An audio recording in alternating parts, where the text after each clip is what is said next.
Senhoras e senhores, uma boa tarde. Sejam todos muito bem-vindos ao painel Perspectivas Econômicas e Políticas Públicas, Desafios para o Brasil. Uma realização da Diretoria de Análise de Políticas Públicas e da Escola Brasileira de Economia e Finanças, ambas da Fundação Getúlio Vargas, FGV.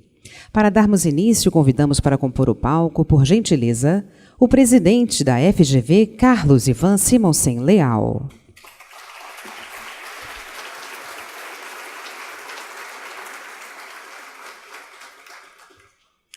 O excelentíssimo ministro da Fazenda, Henrique Meirelles.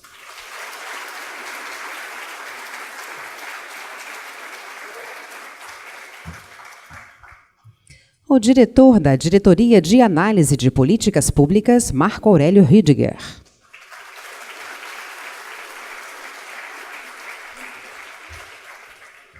E o diretor da Escola Brasileira de Economia e Finanças, Rubens Penha Cisne.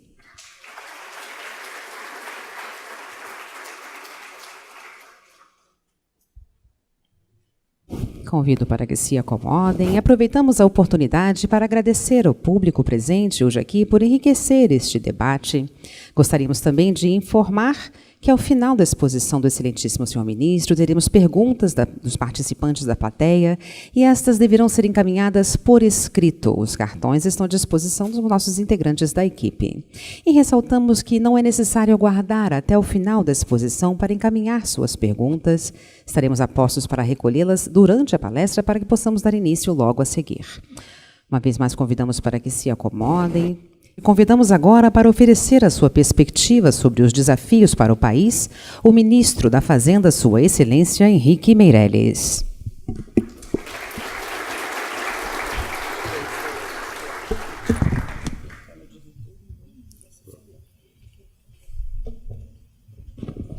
Obrigado. Gostaria inicialmente de agradecer a presença de todos e a oportunidade de falarmos um pouco sobre o Brasil hoje, sobre a economia. Agradecer o convite do professor Carlos Ivan Leal, presidente da FGV, do Marco Aurélio Rüdiger, com quem nós estamos fazendo um trabalho em comum, né, com a Diretoria de Avaliação de Políticas Públicas e que está nos sendo muito útil na avaliação das nossas políticas e da nossa comunicação, né? O doutor Rubens Cisne, diretor da EPGE, instituição que eu não preciso falar sobre ela, conhecida evidentemente por todos, vivenciada por todos, melhor dizendo aqui, ó, pela grande maioria, e que de fato é um campo, é uma marca de excelência no ensino de economia do Brasil, que é fundamental, tá? E hoje, cada vez mais, esse debate passa a ser fundamental para o país. Me lembrando também de fatos aí, da minha experiência mais antiga, né, quando eu morei no exterior, e ouvindo também a referência à escola, né, de administração pública da GV, eu me lembro que eu participei também dessa experiência durante alguns anos, infelizmente não aqui na GV, mas talvez não tenha morado no Rio tempo suficiente para isso, professor. Mas, de qualquer maneira, eu fui no conselho também da Escola de Administração Pública da Universidade de Harvard, dos Estados Unidos, e, de fato, é algo também que eu acho fundamental. Quer dizer, e hoje, no governo, mais uma vez, eu vejo o quanto isto é importante. Quer dizer, uma carreira pública, uma visão de serviço público, um entendimento do papel do Estado e da regulação na economia e etc. Isso é também absolutamente fundamental, crucial para o país e principalmente para o país de hoje, que nós estamos presenciando mudanças tão significativas. Demais diretores da FGV, professores, alunos, imprensa, senhoras e senhores.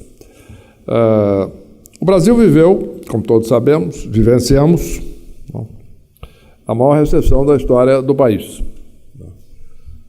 uma contração de produto aí que se aproximou de 8% e uma contração de investimentos de ao redor de 30%.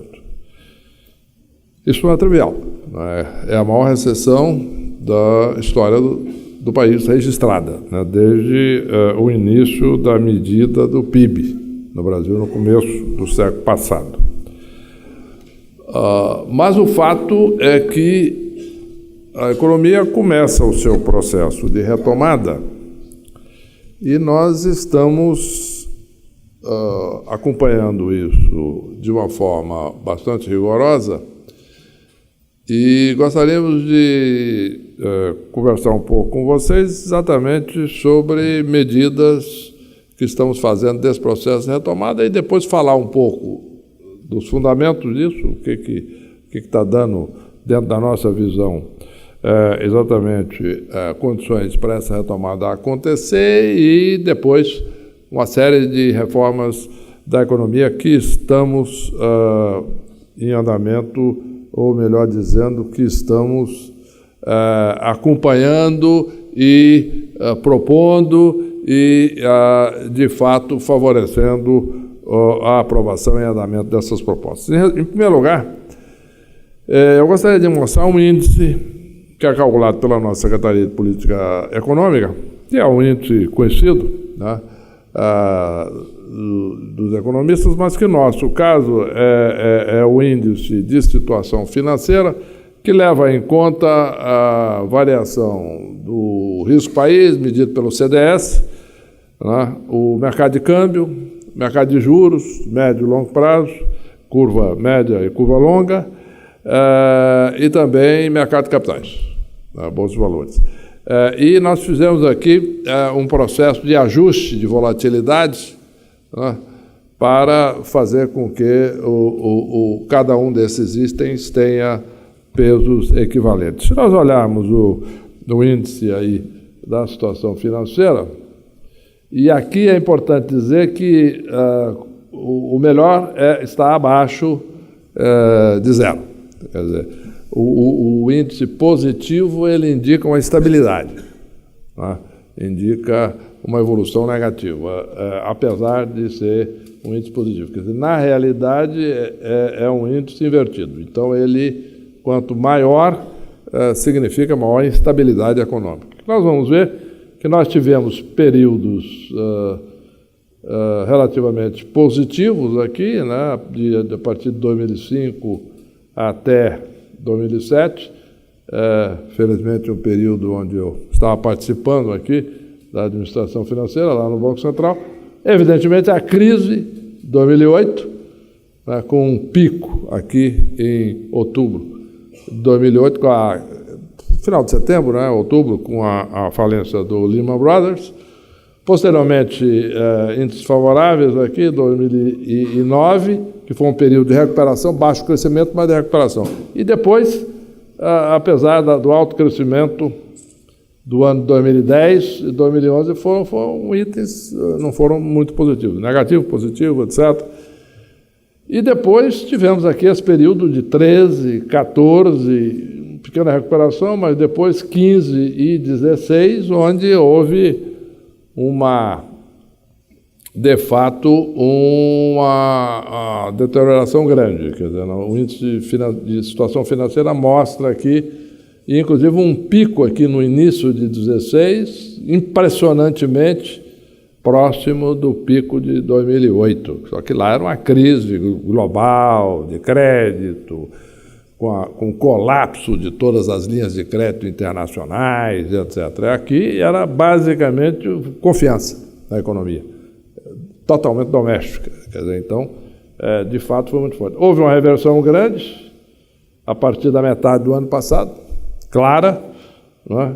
E durante todo o período, da metade do ano passado até agora, julho, o índice, portanto, mostrando um componente favorável, positivo. Houve, sim, um pequeno momento discreto onde ele passou para o terreno desfavorável, né, que é exatamente aqui ao redor de maio de 17. Né? por razões compreensíveis. Mas eu gostaria apenas de mostrar esse número para não mostrar esse gráfico para evitar simplesmente adjetivações e subjetividade na discussão. Acho que sim, acho que não, veja você, altera mais, altera menos. Eu gosto desse índice porque ele é factual. E como já dizia um filósofo carioca, Nelson Rodrigues, nada mais brutal do que o fato. Então, eu gosto de olhar essa medida desse índice. Se nós olharmos agora indicadores antecedentes de crescimento, nós tivemos aqui pedágio de veículos leves nas estradas, 1,5%. Dessazonalizado, não anualizado. Isso é importante. Crescimento de fato no mês, sobre o mês anterior. Pedágio de veículos leves é importante, porque é tráfego nas estradas. Isso mostra um indicador antecedente de atividade. Caixa de papelão ondulado, muito importante, porque isso aqui é básico, indicador antecedente da produção industrial. Cresceu 1,1% no mês. Venda de automóveis, Fenabrave, 2,8%. Consumo de energia, 0,2%. Importante. Consumo de energia também direto, medindo a atividade como um todo, um crescimento discreto, mas 0,2% no mês é um número importante. E a atividade do comércio, neste mês, segundo a Serasa, 1,2%. Nós tivemos a divulgação hoje do IBCBR, que é o Índice de Atividade do Banco Central, mas que ele mostra uma queda no mês de maio, tá certo? E o IBCBR, evidentemente, é um índice mensal e que tem algumas diferenças metodológicas em relação ao PIB medido pelo IBGE, mas como mensal ele tem uma frequência maior, é normal que ele oscile mais, para baixo, para cima, para baixo, para cima. Agora, o que eu gosto de, em função disso, olhar no IBCBR, é um índice que eu lá atrás ajudei a trabalhar nele, a criar, etc. Eu gosto de olhar a média móvel 3 meses. Pegar os 3 meses terminados em junho com os 3 meses até junho. Os 3 meses anteriores, desculpe. Os 3 meses terminados em junho e depois os 3 meses anteriores. Então, sempre 3 meses em termos móveis. Nós vamos ver que nessa medida, segundo o IBCBR, houve um crescimento de 0,5%. Isso é um número importante, porque 0,5% nós estamos falando trimestre contra trimestre anterior. Então, vamos olhar isso. Em resumo, os números, como em todo processo de retomada, ele tem muita volatilidade, etc. Mas o que eu quero dizer é que há indicações que claramente nós saímos do processo recessivo. A ideia agora é discutir quanto nós vamos crescer. Esse é um fato importante. E esses dados são relevantes porque são dados do mês de junho. Não são dados de maio ou muito menos de abril, é junho. Então, gostaria apenas de levar em conta para não ficarmos em discussões aqui subjetivas. Um dado muito importante do Brasil de hoje, que nós todos nos acostumamos com isso, então ninguém se presta muita atenção nesse assunto hoje, mas é um dado relevante, que é a questão das contas externas brasileiras. Tem as reservas, que são, evidentemente, extremamente importantes. Eu me lembro, apenas para dar uma visão histórica, quando eu assumi o Banco Central em 2003, naquele dia estávamos vivendo um processo onde as reservas brasileiras eram menores do que 30 bilhões, naquele momento, aí, ao redor de 25, por aí, num certo momento, eu estou referindo, e as reservas estavam caindo, todo dia, porque todo dia o Banco Central vendia reserva no mercado, para estabilizar. Então, entrava um colega de trabalho na sala, responsável pela área, dizia: presidente, hoje nós vamos vender tanto, porque o mercado está nervoso, então tem que vender. Então, todo dia, vendendo. Nós chegamos a atingir um piso aí de 15 bilhões de dólares de reserva, 15. E tinha um acordo com o FMI que não podia baixar muito disso. Então, nós estávamos já fora, chegando perto do limite. No determinado dia, eu falei: vamos fazer o seguinte, vamos parar de vender. Como? Um problema. terrível, o mercado vai desestabilizar. Eu digo, não, eu prefiro, se é para enfrentar uma crise por causa disso, eu prefiro ter ainda algum caixa, do que entrar numa crise sem caixa depois que nós esgotamos tudo. E não vendeu. Aí todo mundo começou a perguntar, o que houve? Não vendeu por quê? Mercado, imprensa? Não, nada, sem comentário. Não vendeu, decidimos não vender, ponto. No dia seguinte, o comentário foi um sinal de confiança. O dólar caiu no dia seguinte. O que eu quero dizer é o seguinte, e aí nós começamos uma trajetória, de fato, de recuperação de construção de reserva. Evidentemente, hoje tem 370 bilhões de dólares. Então, esse é um problema do passado. Eu estou enfatizando isso, porque teve um emérito professor da GV, doutor Mário Henrique Simons, né, que pelo menos a lenda diz que ele tem uma frase famosa, né, que a inflação aleja, mas o câmbio mata. O professor confirma a frase. Então, qual é o problema? O fato concreto é que o câmbio, de fato, não nos permite muito recurso, né, quando perdemos totalmente as reservas. Então, se nós olharmos o que está acontecendo esse ano, nós vamos ver que a conta corrente brasileira, que ela é normalmente equilibrada, né, pelo investimento estrangeiro direto, isso é um padrão histórico. Quer dizer, nós entramos numa situação de desequilíbrio quando o déficit em conta corrente fica muito maior do que os investimentos estrangeiros diretos. Por quê? Porque o investimento estrangeiro direto é estratégico.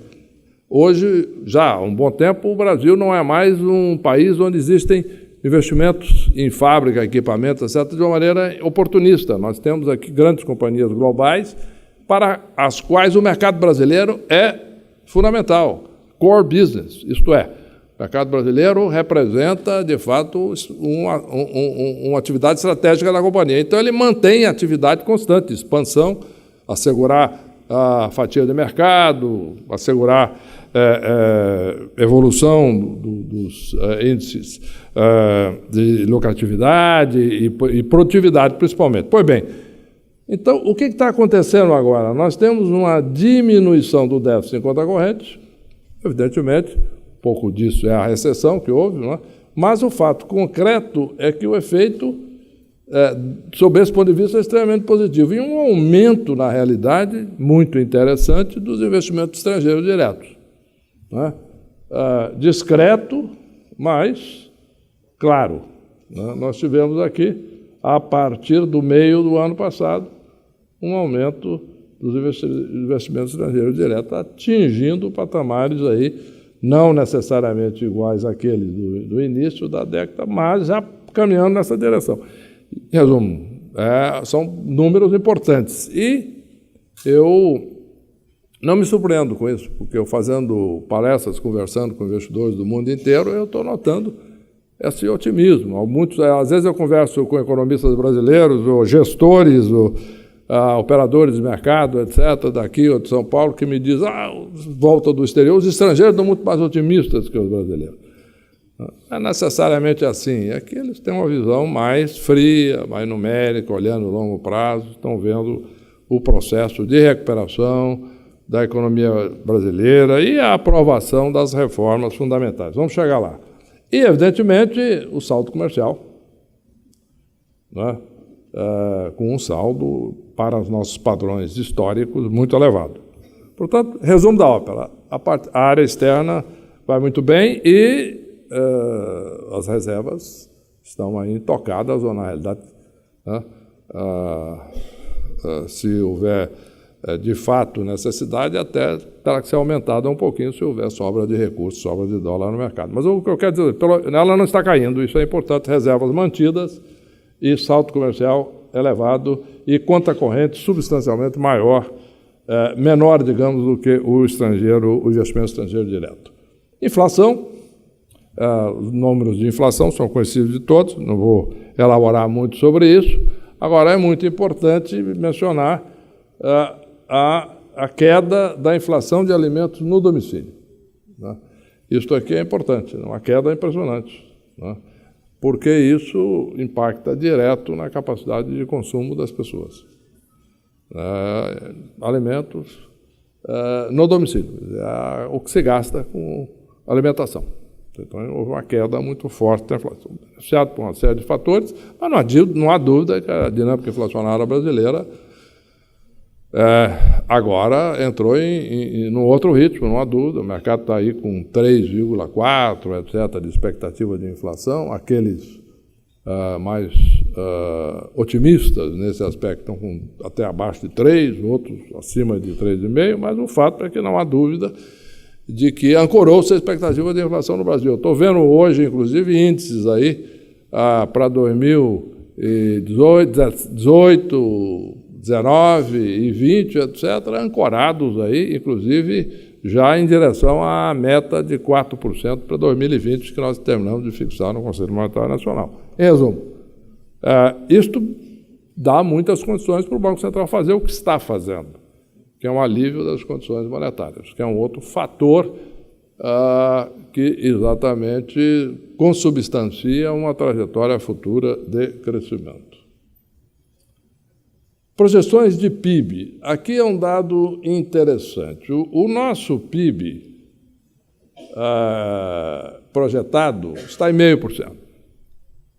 O mercado está um pouquinho abaixo disso, 0,4%, está oscilando um pouco. Algumas instituições grandes que estavam até com 1,5%, foi para 0,3%, 0,2%, voltou agora para 0,4%, 0,3%. Outros a mais do que isso, eu tenho visto instituições até com 0,7%, 0,8%. Nós estamos com 0,5%. Evidentemente, isso é média contra média, e tem o carregamento estatístico, né? Que faz com que essa queda muito forte faz com que se parta de uma base também muito baixa e, evidentemente, com isso, mesmo que cresça bastante, a média contra a média ela fica baixa, né? Porque tem uma queda muito grande e esse é o carregamento estatístico. No entanto, se nós pegarmos uma outra medida, que eu acho uma medida importante em trajetória de recuperação, né? É comparar o trimestre com o mesmo trimestre do ano anterior. Então, nós vamos olhar por esse índice, né, o quarto trimestre de 17 contra o quarto trimestre de 16, aqui, né, ao redor de 2%. Estamos prevendo, na realidade, um pouco acima disso. Esse é um número conservador.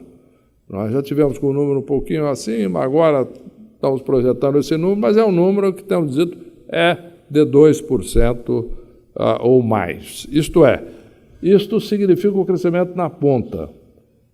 Agora, o quarto trimestre de 17 em relação ao terceiro de 17, anualizado, isto é, levando a taxa trimestral, projetando a 12 meses, com a manutenção daquela taxa, nós temos, portanto, um ritmo de crescimento no final do ano de acima de 3%. Então, isso faz com que configure-se exatamente essa trajetória de crescimento que nós estamos mencionando e nós não temos visto necessidade hoje de grandes alterações disso, não. Vamos estar divulgando proximamente as nossas revisões. A Secretaria de Política Econômica vai divulgar, não se prevê grande mudança, não.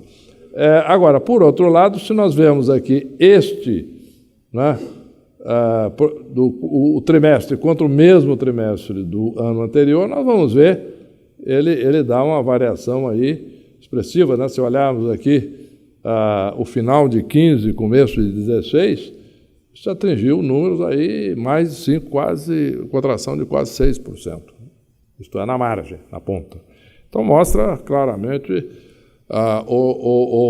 digamos, a queda muito forte e depois agora a saída, né? Vamos falar um pouco da agenda de reformas. Agenda de reformas. Existem as reformas estruturais, o teto de gasto público, fundamental, porque ele dá o parâmetro. E eu vou mostrar algumas coisas que fazem com que ele passe a ser muito importante para a discussão de todas as demais reformas. Porque ele coloca um teto, como a própria palavra indica, né? E com isso ele estabelece um critério que certamente tem que vir em decorrência disso. A reforma trabalhista, a reforma da Previdência e a reforma tributária, né? A reforma trabalhista foi aprovada, importante, faz parte da modernização da economia brasileira, não é? Com o avanço da tecnologia, principalmente, hoje ainda é cada vez mais comum o trabalho à distância, o trabalho flexível, mesmo as fábricas começam cada vez mais a flexibilizar, etc. Então, nós temos que ter uma regulação trabalhista que reflita isso. Evidentemente, foi a criação de Getúlio Vargas, a legislação trabalhista que prevaleceu até agora, década de 40, começou aí na década de 30 aí, com Lindolfo Collor, etc., como ministro do Trabalho. Isso foi consolidado na década de 40, mas evidentemente está na hora de se mudar e estamos fazendo então essa mudança que é da maior relevância. A Previdência, tá? Vamos falar um pouquinho sobre ela em seguida. Isso aqui é uma reforma importante, obviamente, e, evidentemente, muito controversa, como não podia deixar de ser. E a tributária? A tributária, nós estamos na fase inicial. A Fazenda tem já bastante estudo sobre isso, já tem um modelo proposto, o IPEA também tem, vamos começar a conversar esta semana, e tem também uma comissão na Câmara dos Deputados, liderada lá pelo deputado Raul, até combinei com ele ontem, já começarmos a conversar sobre isso, porque está chegando na hora de começarmos a formatar a reforma tributária para propô-la. E as reformas microeconômicas que eu gostaria de chamar a atenção. A regulação setorial, visando maior eficiência da economia, o controle fiscal e a redução do spread bancário, né?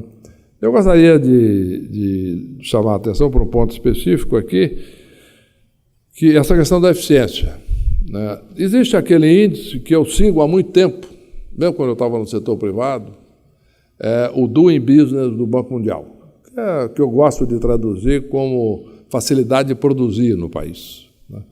O Doing Business, o Brasil está mal colocado lá, está próximo de 120, em 149 países. Eu fiz uma reunião com a diretoria do Banco Mundial e o presidente em setembro do ano passado, e é algo que sempre me preocupou, esse índice. Eu vi o Brasil ter uma posição cada vez pior nesse índice durante as últimas 3 décadas que eu acompanho isso. Inclusive quando eu estava no exterior, comparando diversos países, etc. Isso é um item sempre motivo de uma certa aborrecimento e preocupação. Agora é a primeira vez em que, de fato, nós decidimos enfrentar esse problema que mede, em última análise, a produtividade, né? E nós fizemos um trabalho conjunto, criamos um grupo de trabalho com o Banco Mundial, em setembro do ano passado, são técnicos do Banco Mundial e da Fazenda, estamos trabalhando juntos, já tem uma série de medidas propostas em andamento, vamos falar um pouquinho sobre aqui algumas delas, mas isso aí deve melhorar bastante a posição do Brasil. O índice, na realidade, é um termômetro, não quer dizer nada, é um termômetro, mas mede uma situação muito importante, que é a produtividade, a capacidade do país de produzir mais e melhor. Eu vou começar a falar sobre essa questão exatamente falando sobre o teto. Eu mencionei aí o teto, né? A importância do teto, não é isso? Dos gastos públicos. Então, onde é que está aqui a questão fundamental? Aqui, só um detalhe que eu vou falar agora, um detalhe assim. No Rio de Janeiro, não, tem bastante umidade, etc., não é tão relevante assim, apesar de importante, essa questão de manter a garganta umidificada para falar, né, professor? Mas em Brasília é. E como eu estou... Então, um dia desse eu estava falando, não conseguia mais falar porque a garganta estava muito seca. Tive que beber água para voltar até condições. Aqui no Rio não tem essa questão aguda, mas é sempre bom manter aí a umidade também aqui na garganta quando se está falando. Mas, de qualquer maneira, olhando aqui, é um dado importante esse. Se nós olharmos o total de despesas primárias do governo federal, começando aqui em 1991, nós vamos ver que era 10,8% do PIB. Isto veio crescendo de uma forma impressionante. E eu gostaria de chamar a atenção de todos para que isto cresceu em todos os governos. Eu tenho índices até mais detalhados disso que mostra que sempre o último mandato de um presidente, o total de despesas com percentagem do PIB é maior do que do mandato anterior, inclusive quando é ele próprio, ele foi reeleito. E em relação ao presidente anterior também. É uma trajetória com algumas oscilações, né? Assim, ano pré-eleitoral, ano eleitoral, então tem algumas oscilações aí. O primeiro ano depois da eleição, etc., sempre cai um pouquinho, mas se nós olharmos isso, é uma trajetória constante, impressionante, que ela chega aqui a quase 20% do PIB o ano passado, despesa pública, né? Isso é, obviamente, a longo prazo insustentável. Não há sistema tributário que aguente um ritmo desse crescente. Em 10 anos, até 2026, se não fosse feito nada, por exemplo, se o teto não fosse aprovado, nós já iríamos para 25,4% do PIB. Com a aprovação do teto, isso vai a 15,5%. 10% equivalente de PIB de despesa é muita coisa, né? Não só em termos da capacidade de financiar, do país, da capacidade de financiar isso, mas também como uma concentração de recursos da economia nas mãos do governo, né? É o chamado, eu vou mencionar isso daqui um pouco, de novo, ao invés de ter o crowding out, né, que é o governo retirando parcelas do setor privado cada vez mais do PIB e passa a ser o crowding in, quando o governo diminui de tamanho em relação ao PIB. Isso aqui é um fator muito importante e que é relevante na produtividade também, porque a propensão marginal de poupança e investimento do setor privado é maior, né? Vamos falar da trabalhista, né?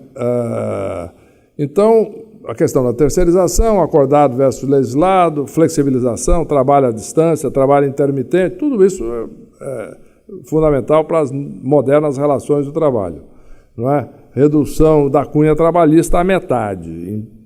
Apenas isso implica em criação potencial de 6 milhões de empregos. Então, nós temos aqui uma série de dados, isso aqui estará disponível para todos aqueles que quiserem analisar, tiver interesse, etc. Hoje, não é? Do que é recebido pelos trabalhadores, o que de fato é recebido, a compensação do empregado de outras formas, demais custos, etc. Então, a valoração do empregado e a cunha trabalhista, né? 63% e 37% aproximadamente. Em resumo, tudo isso é fundamental agora que seja endereçado e está sendo com a reforma trabalhista. Então, isso é um item importante de capacidade de produção do país. Eu quero mencionar a experiência alemã nesse aspecto, que houve lá um debate enorme. Alguns se lembram que isso aqui, né, quando foi feito, gerou uma mudança de governo, né? Então, tal qual foi a controvérsia, né, que houve na Alemanha naquela época. Mas, no entanto, o que a reforma alemã fez? Ela criou o fim da restrição sobre a jornada semanal e sobre o piso setorial. Quer dizer, não há mais isso, piso salarial, desculpa, não há mais isso na Alemanha. Redução do seguro-desemprego e conversão em benefícios para a abertura de negócios, tá? Para companhias startup que viessem a negociar. Quer dizer, houve uma mudança de enfoque muito grande, de proteger o emprego, remunerar total, quer dizer, continua havendo seguro-desemprego, mas houve uma redução e incentivo e recursos para a criação de novos empregos. Sanções sobre aqueles com recusas repetidas à oferta de trabalho. Isso é uma coisa típica da Alemanha, né? Cidadão que recebe a oferta de trabalho, não aceita, recebe, não aceita, ele passa a ter uma sanção para isso. O resultado disso é impressionante, se nós olharmos, o desemprego da Alemanha veio crescendo estruturalmente, com altos e baixos, etc., mas veio crescendo estruturalmente até a aprovação da reforma. E depois ela começou a cair. estruturalmente também. Então, isso nós estamos falando de emprego período integral. Então, houve uma criação de empregos líquida na Alemanha, estrutural, a partir daí.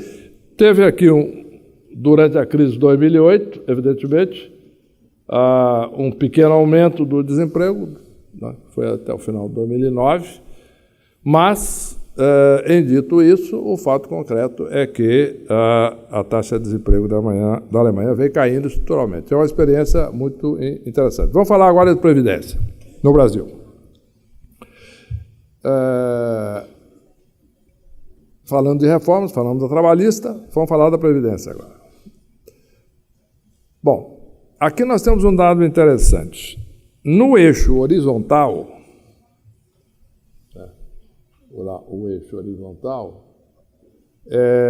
nós medimos aquilo chamado a razão de dependência. É a população que tem 65 anos ou mais, ou na realidade acima de 65, né? Já completaram 65 ou mais, e aqueles abaixo de 65. Então, esta razão. Resumo. Quantas pessoas no país acima de 65 anos? Quantas pessoas abaixo de 65 anos? Se nós olharmos aqui o Brasil, nós vamos ver que o Brasil é um país que tem uma população ainda relativamente jovem, não é? A razão de dependência no Brasil é 12,9% do PIB. Pessoas acima de 65, abaixo de 65. Então, é um país relativamente jovem. Se nós compararmos com o Japão, nós vamos ver aqui o Japão, né, próximo de 50%. Isto é, o número de pessoas de 65 ou mais é cerca de 50% do número de pessoas que têm menos de 65. Então, em tese, o Japão tem um número muito maior de aposentados, despesas de previdência muito maiores, levando-se em conta, evidentemente, a proporção do PIB, o nível de riqueza nacional. Tá? O que nós concluímos é diferente, né? Aqui é despesas de previdência em proporção do PIB. Brasil está aqui, não é? 13% aproximadamente, o Japão menos. Evidentemente, nível de renda maior. Mas nós vamos ver que, proporcionalmente, o fato é que o Japão gasta menos com a previdência, apesar de ter uma população de muito mais idade. O fato é o seguinte, a idade média de aposentadoria no Brasil, isso é dado também, é fato, 59 anos. Né? E, se nós olharmos a proposta, ela não é radical, é uma proposta muito moderada até. Ela começa, para homem, ela começa com a idade mínima de 55 anos. E vai subindo a cada 2 anos. Ela chega em 65 em 20 anos. E a expectativa de vida está aumentando durante esse período todo. Então, objetivamente, é este o quadro. Vamos seguir. Agora, bom, mas isso aí, parlamentar não vai aprovar esse negócio. Por que o governo? Por que não sei o quê? Por que governo a favor do governo, contra o governo? Calma, vamos olhar isso. Será que não?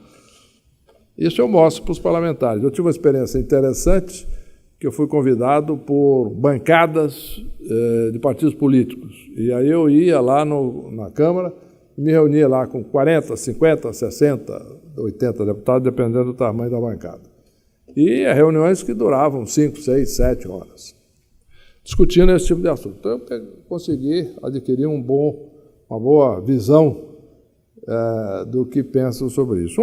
Esse gráfico que eu mostrei é altamente sensível, que é o seguinte: a despesa da Previdência, considerando-se que o teto hoje é parte da Constituição, tá? E tem que ser, porque senão nós não vamos conseguir pagar as despesas no futuro, e quanto as despesas da Previdência vão aumentando e como elas vão usando o orçamento. Isto é, então nós temos aqui o regime geral, né, e o regime próprio, né, do servidor público, ocupando aqui 71,7%, quase 79% do orçamento de 2026. Isso sem levar em conta o teto. Né? As demais despesas todas, hoje, são 45% do orçamento. 7% são benefícios de prestação continuada, LOAS, etc., outros benefícios sociais. Hoje, outras despesas são 45%. E note bem, outras despesas é tudo. Funcionário público, investimento, emendas parlamentares, é tudo. Está tudo aqui. Se esse ritmo for aumentado, quer dizer, o que vai acontecer? Isso não vai caber no orçamento por causa do teto. Então, vai ter que se cortar. Onde vai cortar? Despesa discricionária. Que nós já estamos fazendo isso esse ano. Então, o que acontece? Isso vai cair de 45 para 20. Bom, isso dá uma noção muito clara para o parlamentar da dificuldade que todos vão enfrentar, o país, mas ele próprio. A dificuldade dele de conseguir aprovar qualquer coisa que signifique despesa pública, a alocação do orçamento vai ficar muito restrita para o Estado dele, para os eleitores dele, etc., etc., etc. Em resumo, isso é um quadro. E, no final, a mensagem que eu sempre digo é o seguinte, olha, pense no seguinte, mas a população é contra. Eu falei, é evidente, depende de como você pergunta. Se alguém chegar para você, ou para mim, ou para qualquer um, chega para você e pergunta, você é favorável a que eu lhe retire um direito? Não. Resposta automática. Não, eu não. Eu não aceito, não, de jeito nenhum, sou contra. Agora, se eu lhe perguntar, você prefere aposentar, em tese, um pouco mais cedo, mas não ter certeza se você vai receber a aposentadoria? Ou aposentar 2, 3 anos mais tarde, dependendo, e ter certeza que você vai receber a sua aposentadoria? Ah, bom, eu prefiro a segunda. E eu não vou precisar de elaborar muito sobre isso, porque estou no Rio de Janeiro, não é verdade? Previdência é a quebra. Eu estou trabalhando dia e noite no programa de recuperação fiscal do Rio de Janeiro. Eu estou acompanhando, eu conheço os números da Previdência do Rio, não vou nem entrar nisso. Tá certo? Vai dar problema. Se não fizer um ajuste fiscal sério aqui, vai dar problema. Entendeu? E a reforma da Previdência é fundamental, porque senão o país, daqui um pouco, vai estar nesta situação inteiro, se evoluir as despesas da Previdência. Em resumo, eu conversando com um líder político brasileiro importante, há um tempo atrás, sobre esse assunto, quando eu mencionei a reforma da Previdência, ele falou, não, mas a reforma da Previdência não, porque a Previdência brasileira é muito boa, muito generosa, etc. Eu digo, perfeitamente, é verdade. Agora, tem um problema, alguém tem que pagar, né? E quem paga é a população brasileira. Então, é esse o aspecto. Para isso, nós precisamos de crescer, gerar emprego, etc., aumentar o nível de renda, e aí sim aumentar. E em resumo, tudo tem que estar dentro do que é possível. Estamos propondo uma série de mudanças de regulação setorial e aumento da eficiência produtiva, como eu mencionei, né? Por exemplo, itens já regulados, né? Telecomunicações, energia, etc. Governança de agências, ficha limpa, experiência. Existe, por exemplo, a Lei de Governança das Estatais, que começa devagar a fazer efeito. E é muito importante isso. Faz parte de todas essas mudanças que estão sendo aprovadas no país. Na aviação civil, participação estrangeira aumentando de 20% para 100%, aumentando a competição e disponibilidade de capital. Isso não está aprovado, mas é um projeto em andamento. Infraestrutura, previsibilidade e agilização do licenciamento ambiental, entre outras coisas. Eu vou falar um pouquinho depois sobre o projeto de infraestrutura. Agricultura, aquisição estrangeira de áreas rurais. Isso é importante em algumas regiões para a produção, né? Por exemplo, eu tenho visto fundos de investimento do mundo inteiro, private equity, etc., que gostariam de investir em produção agrícola no Brasil, é óbvio, né? Como investidor, né? Comprar a terra e botar para produzir, né? Com operadores arrendando isso para empresários, agrobis, agronegócios, etc. Não pode. Então, isso é um limitador, apesar de que o setor agrícola brasileiro vai muito bem, Mas existe aqui uma limitação de capital, de tecnologia, etc. Isso aqui iria abrir essa possibilidade. E, sem esquecer, alguém me disse, de vez em quando, muito preocupado, falou, mas e se os chineses vierem e começarem a comprar? Eu digo, calma, o Estado tem total papel regulador. O Estado pode expropriar, pode taxar, pode fazer o que quiser. Quer dizer, isso não impede o Estado de ter total predominância, como já tem da indústria. O fato da indústria ter muita participação estrangeira no Brasil não quer dizer que cada um faz o que quer. Eu sei porque nós taxamos, cobramos imposto, cobramos multa, regulamos a atividade, isso aí nunca foi problema. Outra coisa, construção, regulação do distrato, está dando muito problema. A construção civil está meio parada, uma das razões, agora está recuperando.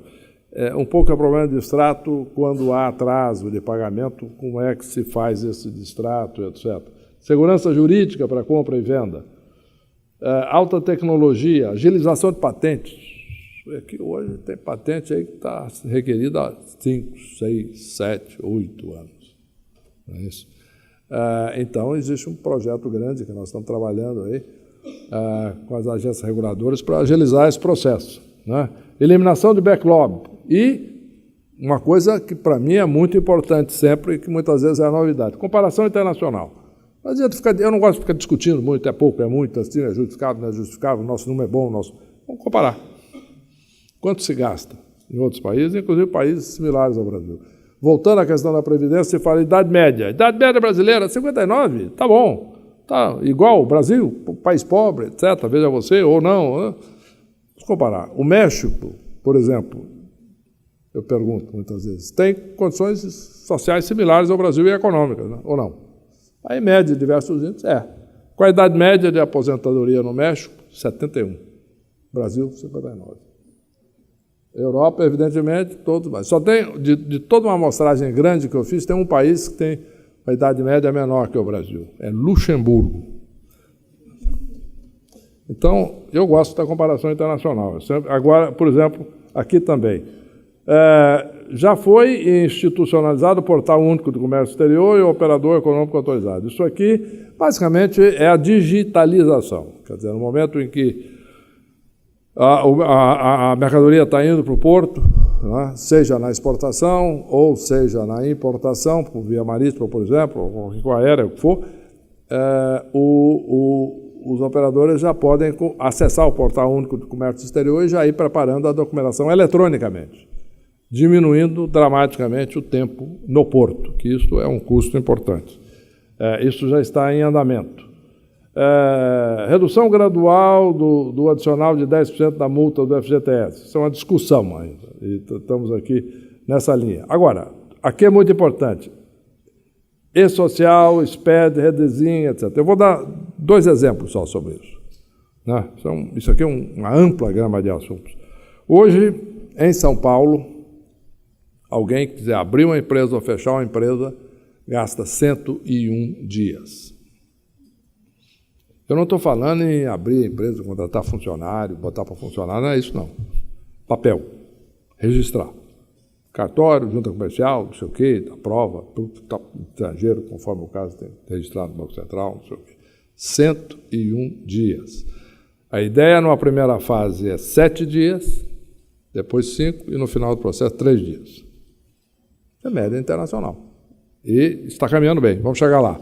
Outra coisa, uma empresa hoje gasta em média 2.600 horas para pagar imposto no Brasil. De novo, não é para trabalhar e ganhar o dinheiro para pagar o imposto, não.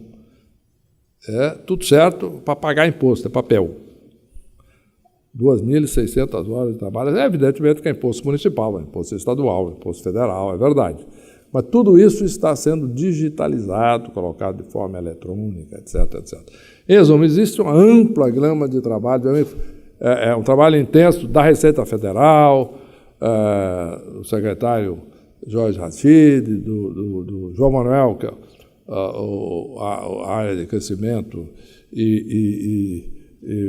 digamos, desburocratização, outras áreas, o Mansueto, também com apoio da Secretaria de Política Econômica, o Canzuc, o Guarda na Executiva. Nós temos uma equipe hoje trabalhando integrada para isso, a área internacional também, com o Marcelo Estevão, quer dizer, nós estamos com uma equipe voltada à realidade, à economia real. Vamos fazer com que a economia brasileira produza mais e melhor, além de, obviamente, como consequência, arrecadar mais também, né?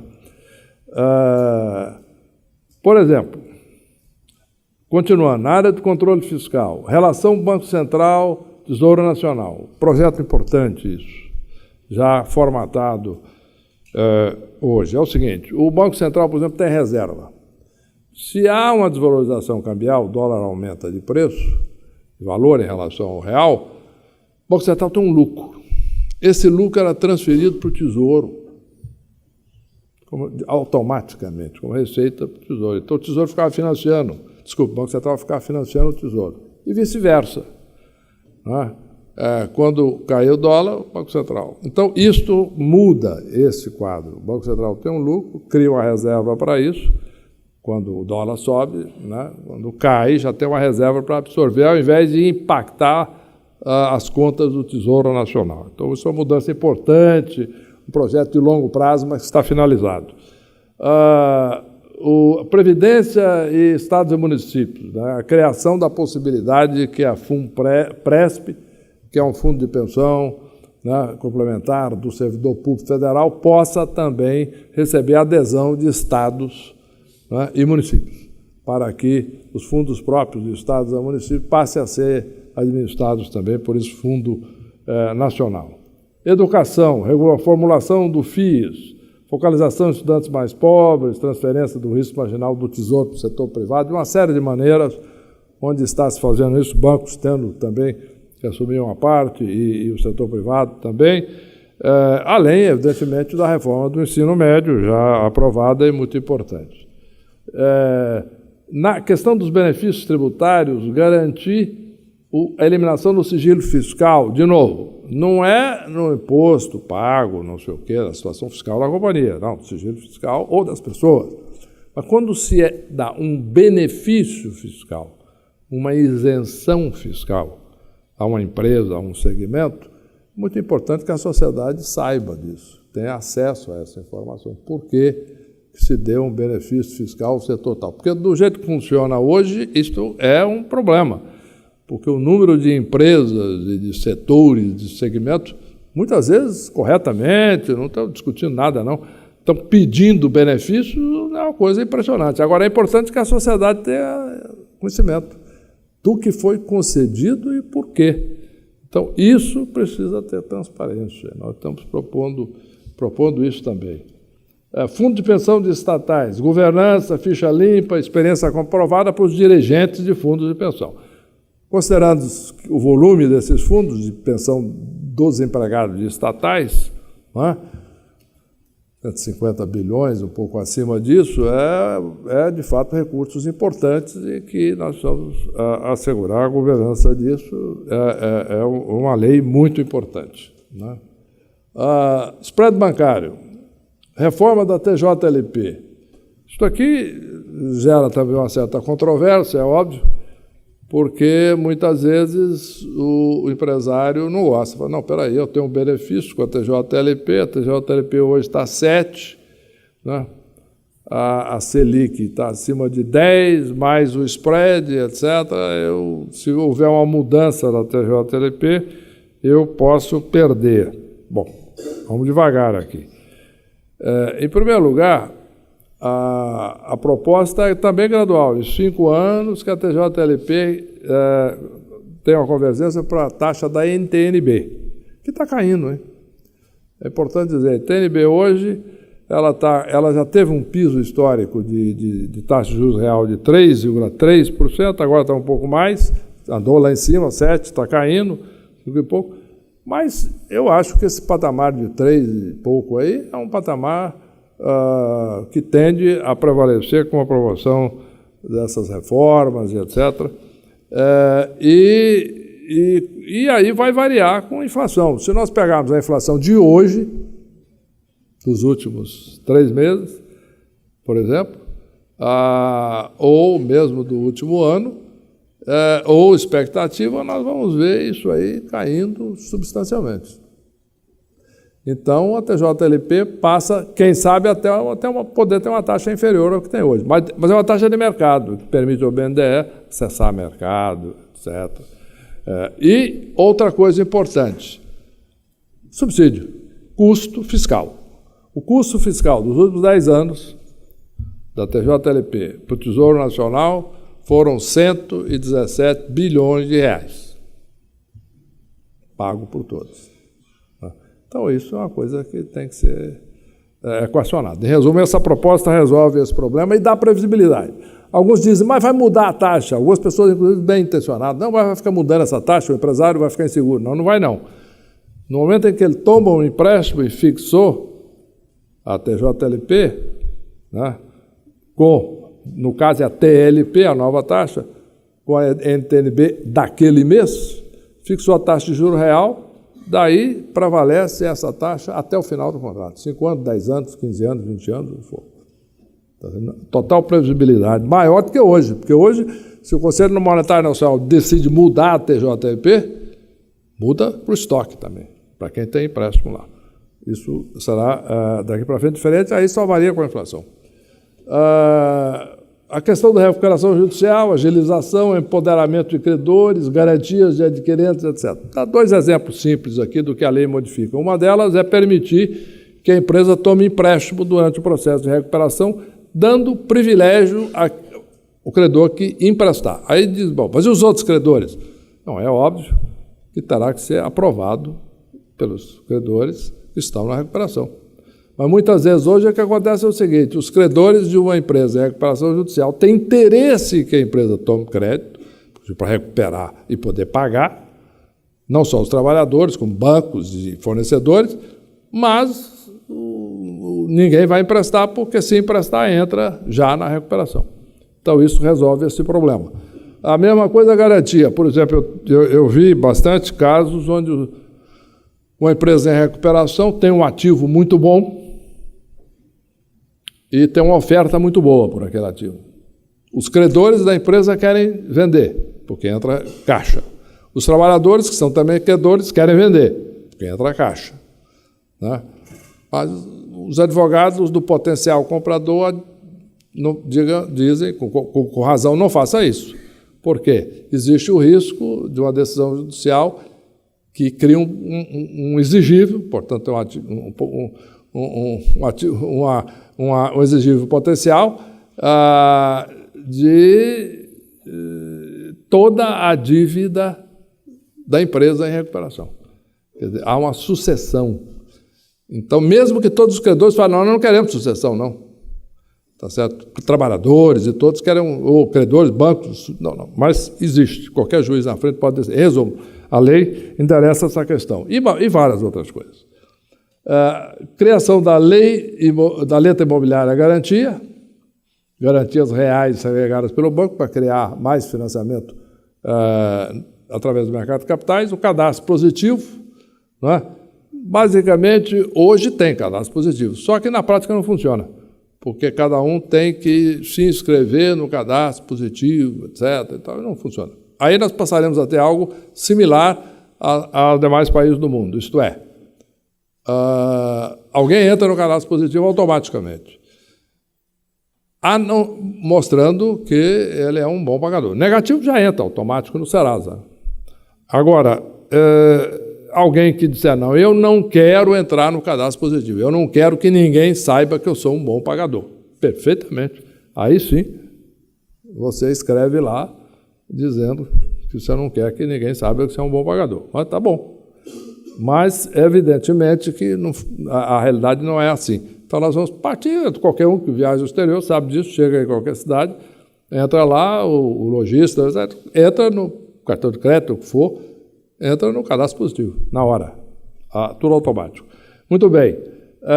Duplicata eletrônica é um registro nacional de recebíveis, visando oferecer garantias, etc. Programa de parceria de investimento em infraestrutura, um programa extenso do Brasil inteiro, só para dar um mapa do que está se propondo. Taxa de retorno determinada pelo mercado, rigor técnico, agências reguladoras voltando a ter o papel central, né? prazo mínimo de 102 dias visando permitir que, de fato, competidores internacionais participem, financiamento de longo prazo com a participação de bancos privados, etc. Em resumo, um programa em andamento, mas basicamente visando atrair capital internacional, porque o problema é muito simples, né? Nós temos uma má e uma boa notícia. A má notícia é que nós temos uma infraestrutura deficiente. A demanda é muito maior do que a oferta, né? Quando eu vejo algumas televisão, né, você vê safra agrícola, aquela fila de caminhões girando, saindo da estrada, entrando na estrada, porque o asfalto é ruim, etc. De um lado é péssimo, é custo.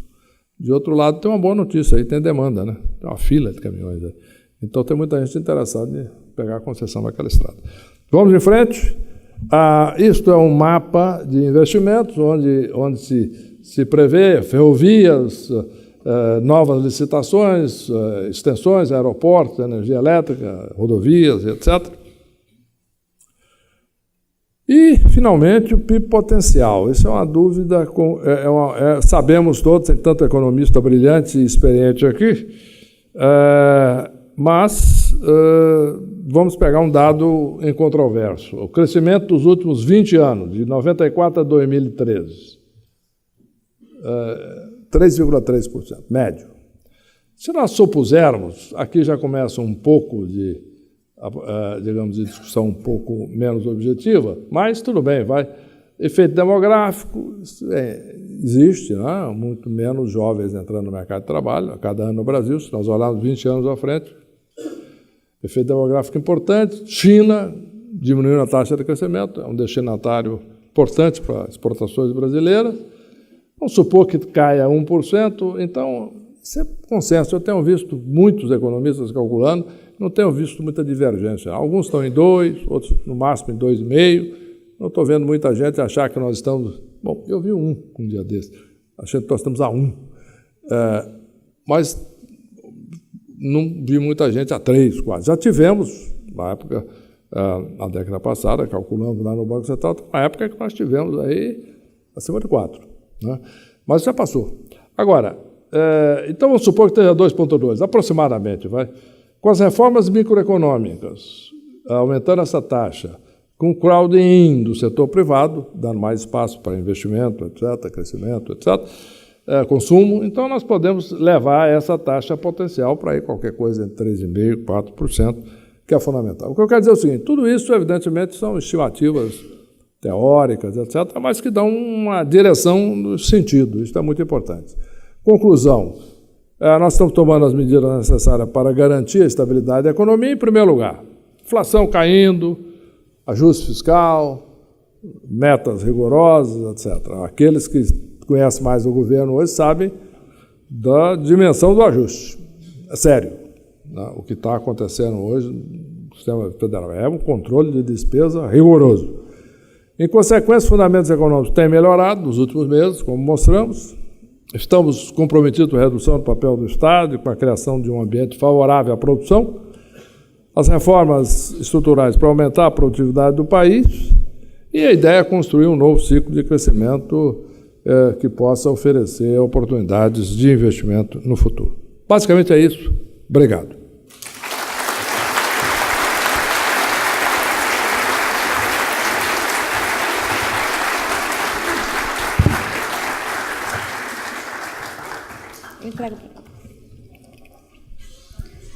Agradecemos a exposição do excelentíssimo ministro Henrique Meirelles. Seguiremos agora com as perguntas que recebemos. A primeira delas, quais os desafios econômicos para o próximo presidente? Depende um pouco ainda do cronograma de reforma. Vamos supor, se fizermos a aprovação de uma reforma previdenciária, por exemplo, que preserve as linhas básicas do projeto atual. Eu vou citar só um exemplo, porque essa é uma longa resposta, né? Mas vou ser breve. Na proposta original que apresentamos, tinha um ganho fiscal. A proposta, como está hoje, o relatório que foi aprovado na comissão especial, ela preserva 75% do ganho que nós prevíamos. Está dentro do que nós esperávamos.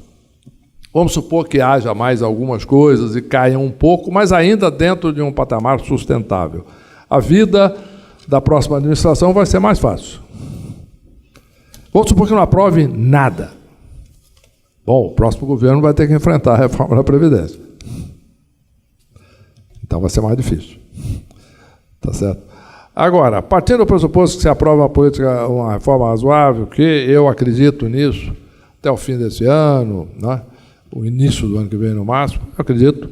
A reforma trabalhista já foi aprovada, concluamos um projeto de reforma fiscal, e com essa agenda de reformas microeconômicas, eu acho que nós estaremos entrando num período de crescimento sustentável a partir de 2019.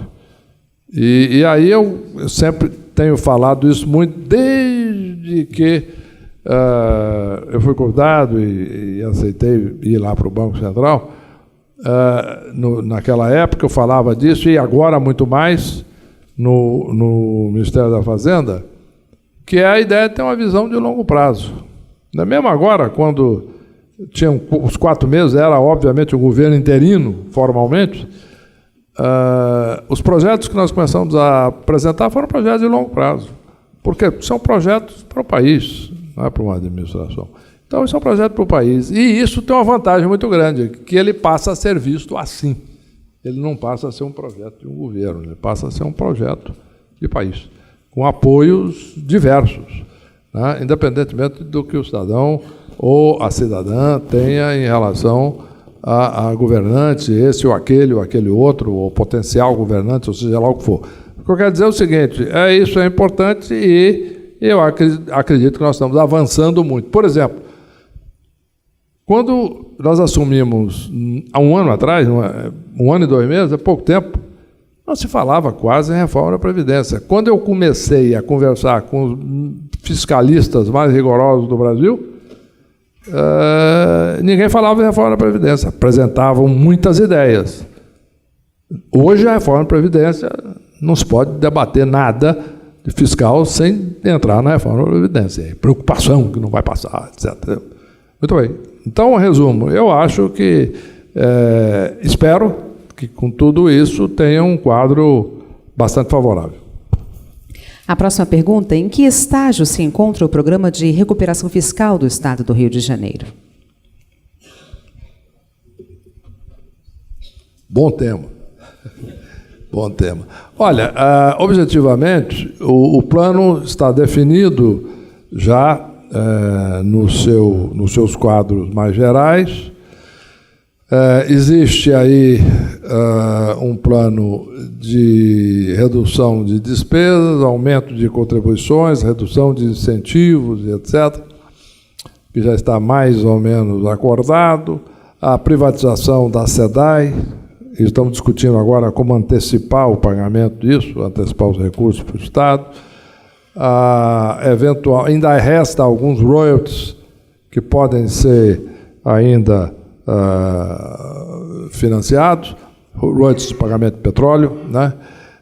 De receita de petróleo. Tudo isso já gera uma base para que se enquadre no plano e, portanto, o plano permite uma moratória pela duração do plano da dívida do Estado. E só isso aí dá cerca de 7 bilhões por aí. E mais todos os outros itens. Com isso tudo, a SEDAI, no mínimo, aí uns 3,5, pode gerar mais do que isso, e todos os demais itens, nós acreditamos que estamos bastante avançados. Vai depender agora apenas da apresentação do plano formal pelo Estado do Rio à Fazenda. Isso está bastante avançado. Eu sou otimista, eu espero que... eu falei até para a imprensa que eu esperava que em cerca de 15 dias o Estado pudesse apresentar. Mas, evidentemente, vai depender, isso não é uma iniciativa nossa, é do Estado do Rio. E o governador tirou uma licença de saúde hoje, etc., tá, por uma semana. Então, vamos dizer que nas próximas semanas nós tenhamos a apresentação desse plano, e apresentado vai ser aprovado, porque nós estamos trabalhando em conjunto. E com isso o Rio de Janeiro pode equilibrar as suas contas pelos próximos 3 anos. Terminado esse período, pode ser renovado mais 3. E, a partir daí, tem que se ver várias coisas, inclusive a questão da recuperação econômica, aumento de arrecadação, etc., e retorno de uma certa viabilidade econômica para o Estado. Seguindo com a próxima, a inflação aleja, o câmbio mata e os juros altos torturam? Desculpe, o quê? Juros altos. Eu vou levar essa pergunta para o Ilan.